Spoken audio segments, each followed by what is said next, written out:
एक 80 वर्षीय व्यक्ति अपने 45 वर्षीय उच्च शिक्षित बेटे के साथ अपने घर में सोफे पर बैठा था। अचानक उनकी खिड़की पर एक कौवा बैठ गया।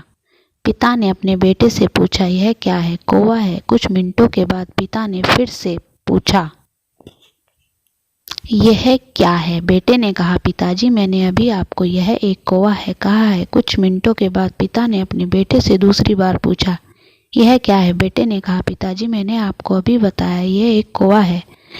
थोड़ी देर बाद पिता ने फिर से अपने बेटे से तीसरी बार पूछा, यह क्या है? इस समय बेटे के स्वर में कुछ जलन महसूस हुई। तब उसने अपने पिता से झुंझलाते हुए बोला, यह एक कौवा है। थोड़ी देर बाद पिता ने फिर से अपने बेटे से चौथी बार पूछा, यह क्या है? इस बार बेटा अपने पिता पर चिल्लाया, आप मुझसे बार बार एक ही सवाल क्यों पूछते रहते हैं? हालांकि मैंने आपको कई बार बता चुका हूं कि यह एक कौवा है।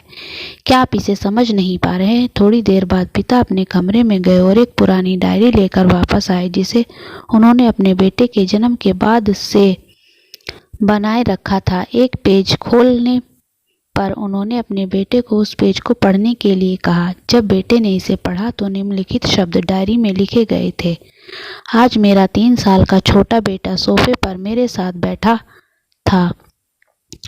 खिड़की पर एक कौवा बैठा था। मेरे बेटे ने मुझसे 23 बार पूछा कि यह क्या है और मैंने उसे 23 बार जवाब दिया कि यह एक कौवा था।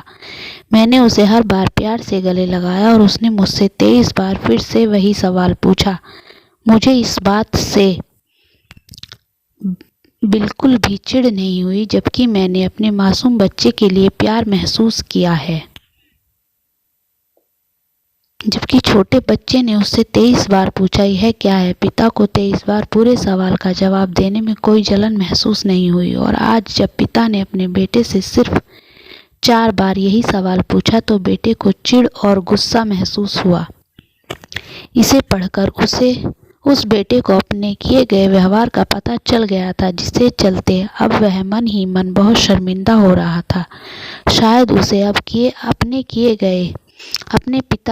बूढ़े पिता के प्रति व्यवहार का पता चल गया था। इसीलिए यदि आपके माता पिता जब बूढ़े हों, उन्हें ना तो पीछे छोड़ें और ना ही उन्हें एक बोझ के रूप में देखें, बल्कि उनके साथ एक दयालु शब्द बोलें।